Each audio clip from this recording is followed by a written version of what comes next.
Ceci a été la vidéo la plus incroyablement difficile que j'ai réalisée en 4 ans sur YouTube. Cette vidéo est une création de Leila, vous savez. Permettez-moi de prier, car c'est un véritable défi.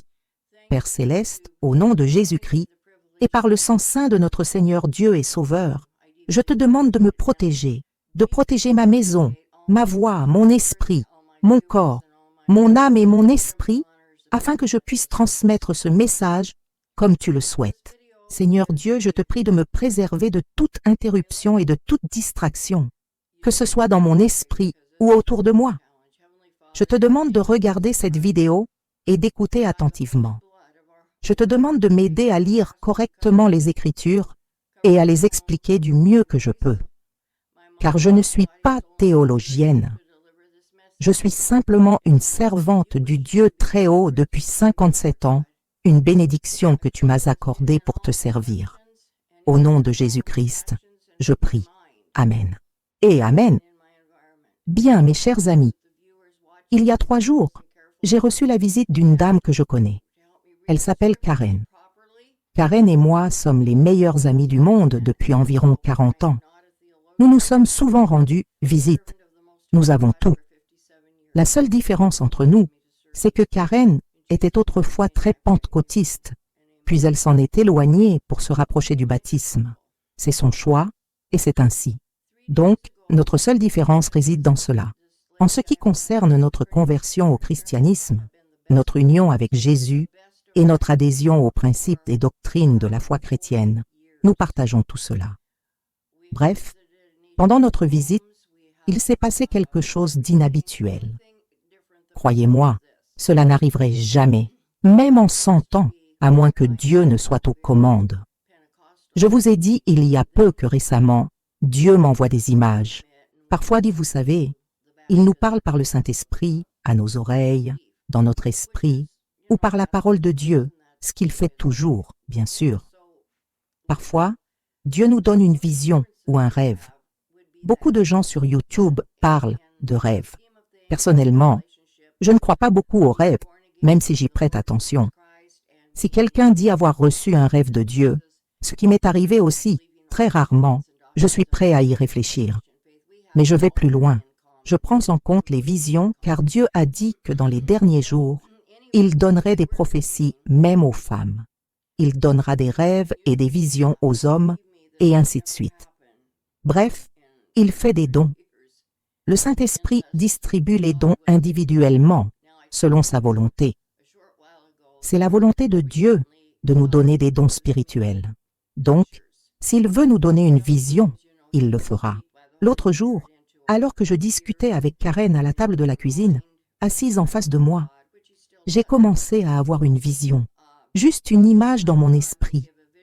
Alors, j'ai levé la main et j'ai dit, « Karen, ne dis rien, parce que je reçois une image du Seigneur. » Le silence s'est installé et je voulais vous raconter ce que j'ai vu. Je vais essayer d'appuyer cette vision sur les Écritures, car les passages que je vais lire sont parfois difficiles à interpréter. Mais d'abord, je vais vous parler de la vision. Elle me bouleverse profondément. Elle me rend triste et je me demande quelles sont les prochaines étapes. Dans des vidéos précédentes, il y a quelques mois, je vous ai dit que nous envisagions de quitter l'État de Washington. Cette décision est toujours d'actualité. Je ne vais pas entrer dans les détails, mais même maintenant, elle l'est encore plus depuis ce que j'ai reçu. Ça a été une journée étrange, vraiment étrange. Le temps était inhabituel, tout était hors du commun. Avant de vous raconter ma vision, je voudrais vous dire que si vous ressentez une pression supplémentaire dans votre vie, si vous êtes constamment sollicité de toutes parts, si vous vous sentez écrasé et débordé, si vous avez tant à faire, si vous êtes presque tourmenté par ces pressions incessantes, eh bien le mot pour pression est tribulation. Dans la Bible, le mot tribulation est pression. Consultez votre concordance. Bref, tout est sous haute pression ces derniers temps. Voici la vision. J'ai vu un champ. J'ai vu un champ de belles terres brunes. Je suis jardinier. Alors, en voyant cette belle terre brune, cette terre riche, je me suis dit « Oh, c'est vraiment joli !» Et puis j'ai vu des plantes. Elles ressemblaient un peu à du maïs, à des tiges de maïs, et je les ai vues apparaître, germer. Elles germaient toutes, prenaient vie. Autrement dit, quand on plante une graine, elle doit germer. Jésus a dit, « Si vous plantez une graine de blé, vous savez, il faut d'abord la planter, et ensuite elle pousse. » Donc, ce que j'ai vu dans ma vision avait été semé par Dieu. Et ce que j'ai vu, c'était des vies humaines, représentées par des plantes vivantes. Ces plantes ont commencé à sortir de cette riche terre brune, surtout au centre du champ, même si quelques-unes se trouvaient à la périphérie. Puis, j'ai vu d'autres plantes, de la même espèce, de la même variété. Elles poussaient maintenant davantage sur les bords, plus sur les bords. Elles étaient plus fortes, plus grandes et d'une couleur plus vive. Elles avaient l'air plus saines, beaucoup plus saines et beaucoup plus grandes. Elles étaient 3 fois plus grandes. Les plantes du milieu mesuraient environ 20 cm de haut. Celles du bord faisaient plutôt 30 cm. Elles étaient plus fortes, plus vigoureuses et plus éclatantes. Et tandis que je voyais les plantes du milieu, je les voyais commencer à s'affaiblir et à se flétrir légèrement. Elles ne mouraient pas sur place, plantées dans le sol. Elles n'étaient pas mortes, mais elles commençaient à faiblir. Certaines étaient même affaissées, comme lorsqu'une plante manque de nutriments, de vie, elle commence à se dessécher et bientôt, elle s'effondre. Elle est toujours vivante, mais elle n'est plus aussi vigoureuse que ces plantes robustes du bord, qui restaient bien droites, vigoureuses et éclatantes. Et puis soudain, et c'est là que ça devient difficile, soudain, j'ai vu une main immense, une main d'homme, descendre du ciel et commencer à arracher les plantes faibles. Et il en cueillait une poignée, puis levait la main et envoyait ces plantes au ciel. Puis sa main retombait et il en cueillait d'autres. Il fit cela, je crois, 3 fois. Il en cueillait d'autres, les renvoyait au ciel, et ainsi de suite. Et c'était tout. Seules les plantes vigoureuses restaient debout. Mais les plus faibles, les fatiguées, épuisées, faibles, Dieu les avait cueillies de sa main sainte, les emportant personnellement dans son ciel saint. Alors j'ai raconté cela, enfin, je crois que c'était tout. Puis la vision s'estompa et tout disparut. J'ai regardé Karen et j'ai dit « Waouh !» J'ai demandé « Qu'en penses-tu » Et je lui ai raconté exactement ce que j'avais vu. Je l'ai dit presque comme si je le voyais, et tout le monde a eu la même interprétation que moi.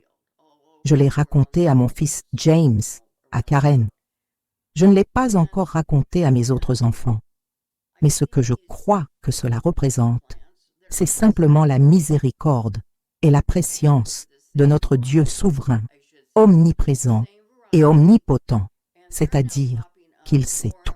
Il connaît les intentions profondes de chaque cœur humain, chrétien ou non, mais particulièrement celles des chrétiens auxquels nous nous adressons ici. Il est souverain. Il sait tout. Il connaît le passé, le présent et l'avenir. Jésus-Christ a versé son sang sur la croix, et chaque goutte de ce sang qui a touché quiconque l'a reçu comme Seigneur et Sauveur, ses péchés sont pardonnés. Non seulement les péchés passés et présents, mais aussi les péchés futurs. Vous pouvez me contredire autant que vous voulez, je le confirme.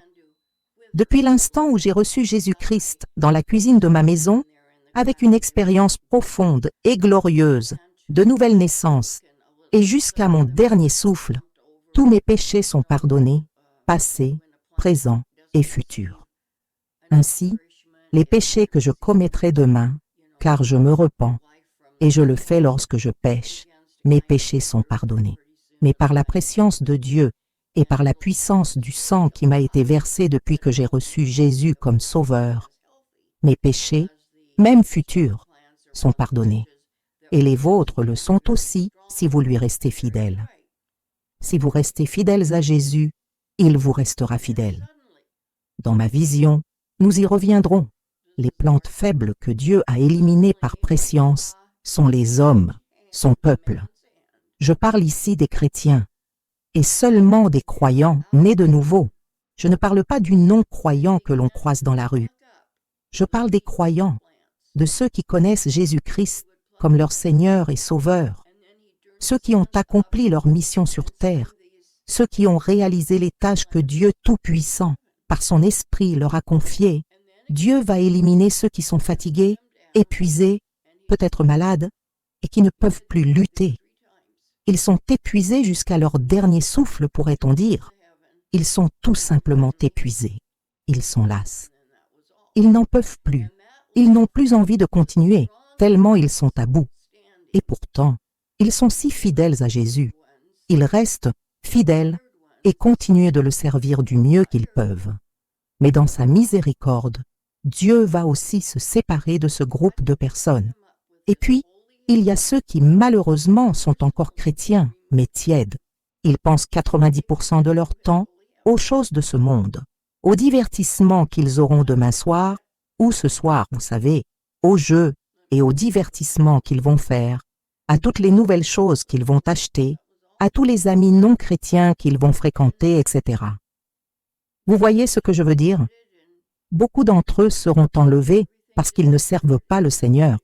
Ils croient toujours en Jésus comme leur Sauveur, mais lorsqu'ils iront au ciel, leurs récompenses seront minimes. Très peu. Car nous recevons des récompenses, comme l'a dit Jésus-Christ, selon les œuvres accomplies dans notre corps. C'est ainsi qu'il nous récompensera au ciel. Quant aux plantes situées à la périphérie, les plus robustes, elles peuvent encore être fatiguées, mais elles n'ont pas encore terminé la tâche que Dieu leur a confiée. Elles resteront debout jusqu'à ce que leur mission soit accomplie. Ce sont des combattantes. Elles luttent dans les moments difficiles. Elles prient, elles se relèvent et disent « Seigneur, que veux-tu que je fasse aujourd'hui ?» Et vous savez, dans cette vision, tandis que je décrivais ce que je voyais, j'ai ressenti la présence puissante du Saint-Esprit sur moi. Je l'ai ressenti particulièrement dans mes bras et mes mains. Et lorsque Dieu m'a donné l'interprétation concernant ces plantes robustes, il a dit « Ce sont celles que je vais laisser. Elles resteront ici jusqu'à la fin. Ceux qui persévéreront jusqu'à la fin seront sauvés. » Ce sont les paroles mêmes de Jésus. Maintenant, je ne peux pas vous dire précisément comment Dieu va se débarrasser des plus faibles. Certains mourront peut-être, peut-être même tous. Je n'en suis pas certain. Je crois cependant que c'est fort probable. Mais Dieu aura toujours un reste fidèle qui le servira. Il y aura toujours ce petit nombre parmi tous. Ce petit nombre, appelé le reste, le servira jusqu'à la fin. Comme je l'ai dit, je n'ai pas toutes les réponses, mais je vais lire quelques passages des Écritures. Le temps me manque, alors je dois continuer. Le premier passage se trouve dans le livre de Daniel, plus précisément au chapitre 11. Et ne vous énervez pas, au nom de Jésus. Bien. Dans le chapitre 11 de Daniel, il est question de la fin des temps. Je vais commencer au verset 32. Mais le peuple qui connaît son Dieu sera fort et accomplira des exploits. Autrement dit, il manifestera la vérité et distinguera le mensonge de la vérité. Ils seront en quête de vérité. Ils seront forts et accompliront des exploits. Ils défendront la justice, quel qu'en soit le prix, et ceux qui parmi le peuple sont intelligents en instruiront beaucoup. Pourtant, ils tomberont par l'épée, par le feu, par la captivité et par le pillage pendant de nombreux jours. Mais lorsqu'ils tomberont, ils recevront un peu d'aide. Cependant, beaucoup s'attacheront à eux par la flatterie, et certains de ceux qui sont intelligents tomberont afin de les éprouver, de les purifier et de les rendre purs jusqu'au temps de la fin, car ce temps n'est pas encore fixé. Ainsi, certains demeureront et traverseront cette épreuve. Et j'aime ce dernier verset, et certains de ceux qui sont intelligents tomberont afin de les éprouver, de les purifier et de les rendre purs jusqu'au temps de la fin, car ce temps n'est pas encore fixé. Il y aura donc des changements. C'est ce que je vois en parlant maintenant. Je vois le mot « changement ». De nombreux changements auront lieu parmi les membres du corps de Jésus-Christ. Vous allez, pour beaucoup d'entre vous, recevoir du Saint-Esprit des indications sur des chemins que vous n'aviez pas prévus. Vous recevrez des paroles de l'Esprit de Dieu que vous n'aviez jamais eu l'intention d'entendre ou d'obéir. Alors vous prierez et vous demanderez à Dieu que signifie tout cela. Et par la puissance du Saint-Esprit, Dieu vous révélera le sens de tout cela, car il va transformer certains d'entre vous, réorganiser votre vie. Certains d'entre vous devront quitter leur lieu de vie actuel. Et écoutez, ne vous laissez pas intimider ni manipuler, comme on essaie de le faire avec moi, en essayant de vous faire croire que vous êtes lâche si vous partez. Si Dieu vous demande de quitter votre lieu de vie actuel pour aller ailleurs, sachez que dans la Bible, Abraham a reçu l'ordre de quitter son pays. Lot aussi. Et Jonas, tout au long de sa vie, a reçu cet appel. Dans la Bible, de nombreuses personnes ont été appelées à quitter leur foyer et à aller ailleurs. Ce n'est ni un péché, ni une erreur. Il suffit de faire ce qu'il faut pour suivre Dieu.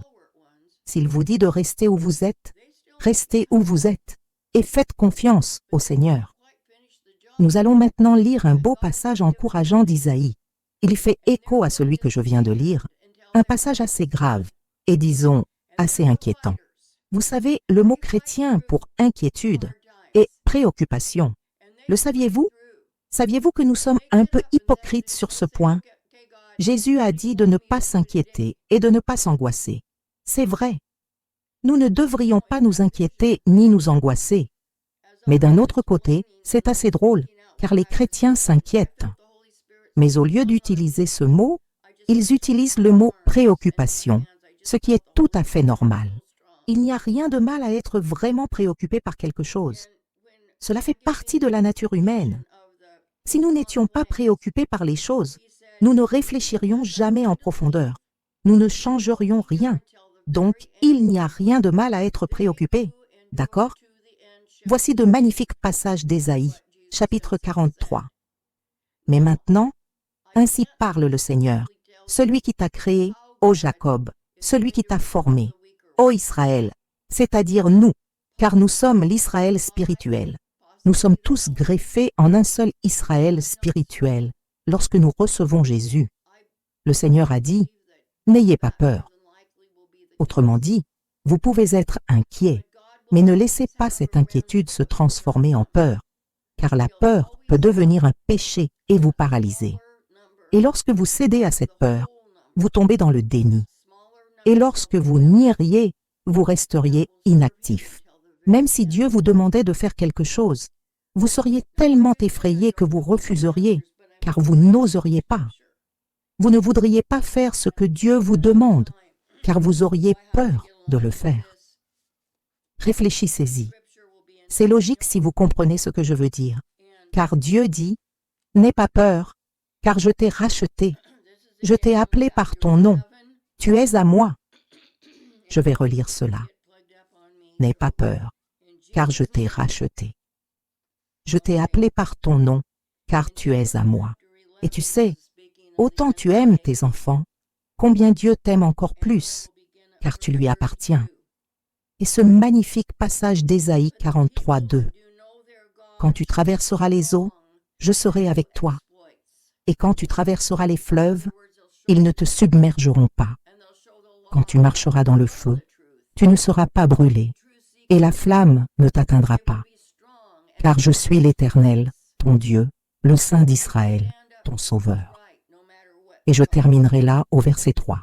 Alors, quoi que nous ayons à traverser les eaux, les fleuves, les inondations, traverser le feu, n'aie pas peur, car Dieu dit, « Je t'ai racheté, car tu es à moi. » Et il sera avec nous quoi qu'il arrive, quoi que nous ayons à traverser, quoi que nous devions endurer. Surtout si vous êtes parmi les plus forts et que vous pensez que le combat n'en vaut pas la peine, que c'est tout simplement trop dur. Je préférerais être faible et partir. Je préférerais être faible et aller au ciel. Vous savez, je dois avouer qu'il y a des jours où j'ai pensé ça. Je ne vais pas vous mentir. J'ai 80 ans et, eh bien, j'ai perdu beaucoup de force. J'ai perdu de la force physique et même un peu de force mentale. Cela fait partie du processus de vieillissement. Et parfois, je me dis, « Seigneur, j'aimerais tellement être au ciel avec toi. » C'est terriblement dur ici-bas. La pression devient insupportable. Je ne sais pas si je suis faible ou fort. Vraiment, je ne sais pas. Mais Dieu, lui, le sait. Il sait exactement qui nous sommes. Il connaît les intentions profondes de notre cœur. Il sait ce que nous pouvons supporter. Il sait de quoi nous sommes capables.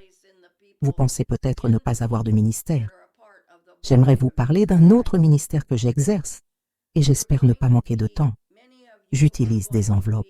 Dans ces enveloppes, je glisse soit des petites cartes avec des versets bibliques qui, je l'espère, amèneront une personne à accepter Jésus comme son sauveur, soit un petit livret qui conduit les gens à Jésus. J'y ajoute aussi un peu d'argent. Généralement, c'est 3 $, peut-être 10 si Dieu me le permet, mais c'est généralement entre 3 et 5 $. Je parcours la ville et je demande au Saint-Esprit de me guider pour distribuer ces petits paquets à ceux qu'il souhaite. J'ai vécu des expériences merveilleuses en faisant cela. Vous seriez surpris de voir vers qui Dieu vous conduit. Et je n'ai pas le temps de vous raconter ces histoires. Mais cela fait aussi partie de mon ministère. Alors écoutez, si vous pensez ne pas avoir de ministère, vous n'êtes pas obligé de mettre de l'argent dans une enveloppe. Même 3 ou 4 $, ça peut faire une grande différence. Mais voilà, vous avez une voix, un cœur et un esprit.